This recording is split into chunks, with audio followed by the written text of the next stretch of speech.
संविधान की रक्षा हम करेंगे। हमारी कॉन्स्टिट्यूशन लॉन्ग लिव, हमारी कॉन्स्टिट्यूशन लॉन्ग लिव। संविधान का रक्षा कौन करेंगे? संविधान की रक्षा कौन करेंगे? मोहतरम नाज़रीन, आप देख रहे हैं सरफराज न्यूज़ लैब। मैं हूं महबूब रजा सिद्दीकी। आप जान सकते हैं कि 18वीं लोकसभा का सेशन का आगाज़ बाज़ाब्ता तौर पर आज हो चुका है। अपोजिशन के हंगामों के दरमियान प्राइम मिनिस्टर नरेंद्र मोदी साहब एज ए एमपी ओथ लेने के लिए जब लोकसभा में पहुंचे तो अपोजिशन ने बड़े पैमाने पर संविधान की कॉपी के साथ आइन की हिफाजत और तहफ़्फ़ुज़ के लिए हंगामा शुरू कर दिया और बोला कि आप विरोध भी किया। उसके बावजूद जब बाहर में सोनिया गांधी, मल्लिकार्जुन खड़गे, तृणमूल कांग्रेस के लीडर, तमाम अपोजिशन इंडिया अलायंस के इत्तेहादियों ने सामने में लेकर के बोला कि अपोजिशन आइन का तहफ़्फ़ुज़ कौन करेगा, हम करेंगे के साथ वहाँ भी एहतजाज प्रदर्शन शुरू हुआ। मेरे कहने का मतलब है इस बार के जो सेशन स्टार्ट हुआ है इसमें बहुत सारे अपोजिशन के पास हज़्ब इख्तलाफ के पास मिटरलाइज भी है, बात भी करेंगे। जैसे कि पूरे कंटिन्यू देश भर में ट्रेनें लेट चल रही है, 5 घंटा, 7 घंटा, 8 घंटा, 10 घंटा, मुसाफिर परेशान। इस समझिए कि शदीद गर्मी में लोगों का ट्रेन का लेट हो जाना और पूरे प्लानिंग का चौपट हो जाना, यह रेल मंत्री के लिए बहुत ही शर्मनाक की बात है। और जिस तरीक़ा से कंचनजंगा एक्सप्रेस हादसे का शिकार हो गई, इससे पहले बालासोर हादसे का शिकार हुई रेल, मतलब कंटिन्यू जो है ट्रेन हादसे का शिकार हो रही है। तीसरी अहम बात जो सबसे ज़्यादा अहम है, नीट का एग्ज़ाम, यूजीसी का जो मामला, पेपर लीक का मामला हुआ, रुकने का नाम ही नहीं रहा। मोदी सरकार जो 10 साल रही और इस बार की एनडीए सरकार में पेपर लीक के मामले कंटिन्यू हो रहे हैं। क्यों हो रहे हैं, किस लिए हो रहे हैं? जो तार, पेपर लीक का तार गुजरात से होता हुआ बिहार पहुंचा, बिहार से होता हुआ महाराष्ट्र पहुंचा, इसमें एनटीए की चीफ की गिरफ्तारी भी हुई है। तो लोगों का कहना है कि इनको मामूली गिरफ्तारी करने से कुछ नहीं होगा।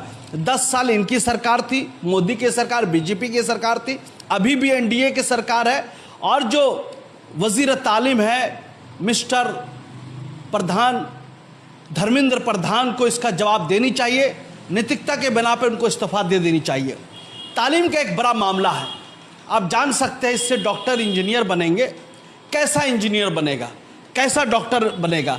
पेपर लीक करके जो 65-68 सवाल सीबीआई ने जांच किए, वो हूबहू सवालात वही थे, पेपर जला हुआ पेपर के रिसर्च के बाद सामने में आया। मतलब एक आम इंसान, एक गरीब का बच्चा अपनी सारी ज़िंदगी लगाकर तालीम हासिल करता, मेहनत करता, मशक्क़त करता, 24 घंटे में से 12 घंटा, 16 घंटा, 18 घंटा पढ़ता है। और इसलिए पढ़ता है कि ताकि हमारे अच्छे नंबर्स आएंगे और स्टार मार्क्स आएंगे तो मैं अच्छे मेडिकल कॉलेज वगैरह में मैं एडमिशन ले सकूँगा, इंजीनियरिंग कर सकूँगा अच्छे। आप समझ सकते क्यों कि उसके पास मेडिकल कॉलेज में स्पेशल पैसे नहीं है, ज़्यादा पैसे नहीं है, जिसके बिना पर वो मेडिकल कॉलेज की फ़ीस अदा कर सके। आजकल तो करोड़ों का फ़ीस हो चुका है। ये 3 साल के कोर्स में कोई 2 करोड़ ले रहा है, कोई 3 करोड़ ले रहा है, कोई 4 करोड़ ले रहा है मैनेजमेंट कोटा से। अब सारी बातें आपके सामने में।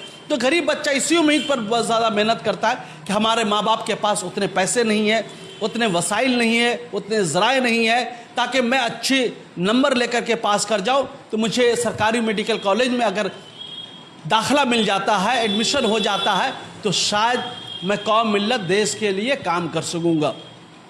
ये सारे मामलात हैं।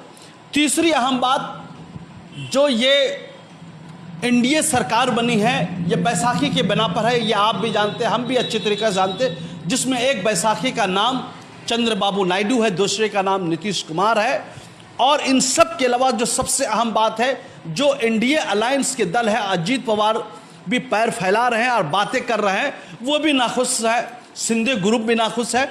और महाराष्ट्र में इसी साल इलेक्शन होने हैं, इलेक्शन का मामला अपनी जगह में है, हरियाणा में इलेक्शन होने, झारखंड में इलेक्शन होने हैं। और जिस तरीक़ा से लोकसभा में अखिलेश यादव अपने पूरे चुने हुए मुंतखब किए गए मेंबर ऑफ पार्लियामेंट के साथ लोकसभा जब पहुँचे तो उनके हाथों में देश की सबसे बड़ी मुबारक किताब आइन संविधान था। संविधान का नारा लगाया, संविधान की कॉपी को दिखलाया आप समझ सकते हैं जो 10 साल में उथल पुथल हुआ था, जो 10 साल में आइन पर बात नहीं हुई थी, जिसको चाहा जो चाहा, किसी के घर पर बुलडोज़र चला दिया गया, किसी को जेल के सलाखों के पीछे डाल दिया गया, किसी को एहतजाज करने पर जुल्म और ज़्यादती का शिकार होना पड़ा, किसी को दाढ़ी टोपी रखने पर मॉब लिंचिंग किया गया। ये सारे मामलात थे, देश देख करके, भूसा देख करके सारे मामलात हुए। तो अब कहीं ना कहीं जैसे अपोजिशन मजबूत हुई है, अब जो सरकारें जो चलेंगी, उम्मीद कभी है यही लोकतंत्र, यही जमहूरियत का बड़ा निज़ाम है, यही खूबसूरती है कि जहाँ पर अपोजिशन मजबूत हो वहाँ पर देश के लिए, मुल्क की अवाम के लिए, जनता के लिए बड़े पैमाने पे काम होता है। और जिस तरीक़े से सरकारी एजेंसियों का, जैसा कि ED, NIA, CBI, income tax, IT department का बेजा गैर ज़रूरतन इस्तेमाल हुआ अपोजिशन को डराने और धमकाने के लिए, तो कम से कम इसके ऊपर भी अब लगाम लगेगा। इसलिए कि वक्त बदल चुका है, हालात बदल चुका है। अब ना मोदी सरकार ये बोल रहा है, ना बीजेपी सरकार बोल रहे हैं। अब बोल रहे हैं प्रधानमंत्री मोदी साहब कि हम ये तीसरी बार जो सरकार चलाएंगे, ये 3 गुना ताकत के साथ, बेहतरी के साथ। मैं पूछना चाहता हूँ, इससे पहले जो 2 मरतबा आप थे, 2014 से 19 तक, 19 से लेकर के 24 तक, तो क्या ये जो सरकारें आप चलाए कमज़ोर तरीके से चलाया है? मतलब कहने का मतलब यह है, पूरे देश भर में गरीब परेशान है, गरीबों के थालियों में आटा नहीं है, दाना नहीं है, चावल नहीं है। 5 किलो का दाना देकर के पूरे देश को नंगा भूखा रखा जा रहा है। तीसरी अहम बात, नौजवानों के पास नौकरी नहीं है। नौजवान जाए तो जाए कहाँ, करे तो करे क्या? इसलिए कि बददुआनी इतना फैल चुका है, क्लास 1 नर्सरी से लेकर के अप टू पीएचडी लेवल तक करप्शन पूरे देश भर में हो रहा है एजुकेशन के नाम पर।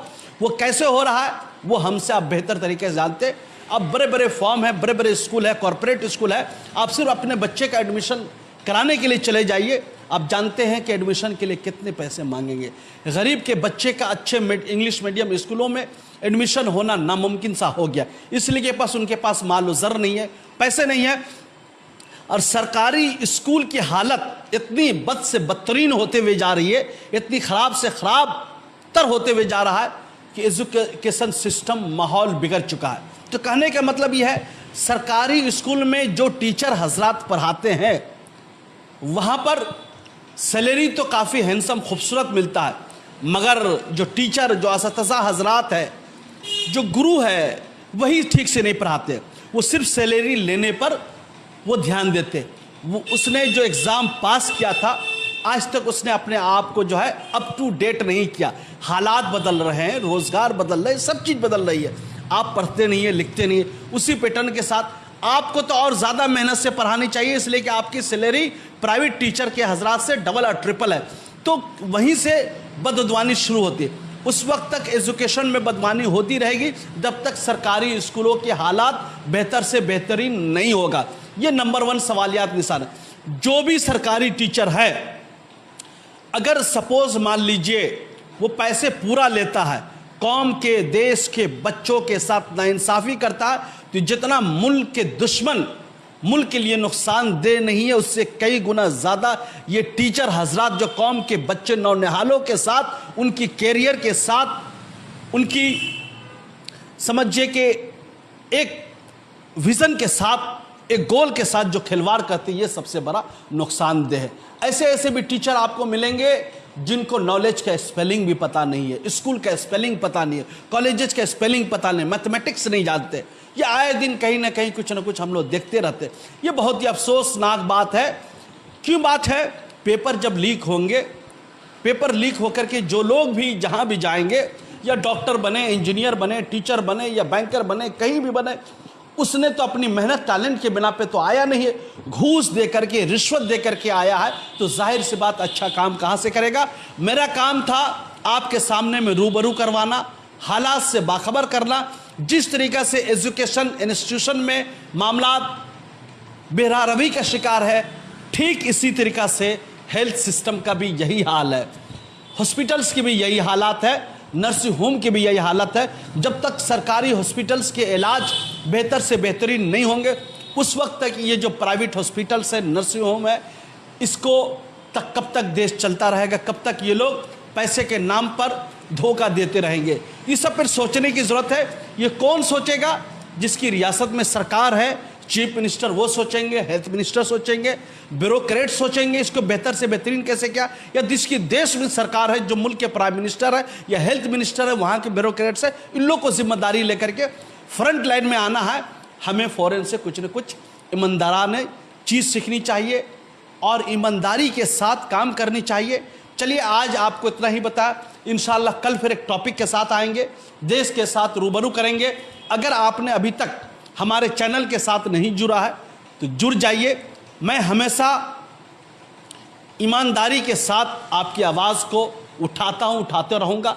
आप पर जुल्म ज़्यादती होती है, मैं इसको बेबाकी के साथ अवाम तक, जनता तक, ईवान बाला तक पेश करता रहूँगा।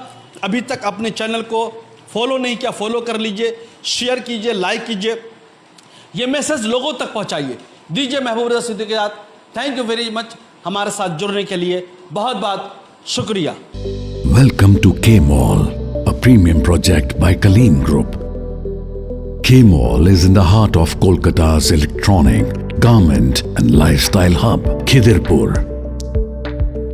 K-Mall, which is designed as a world-class mall, is the outcome of endless effort of our experts, combined with modern superb techniques and new age design. Book now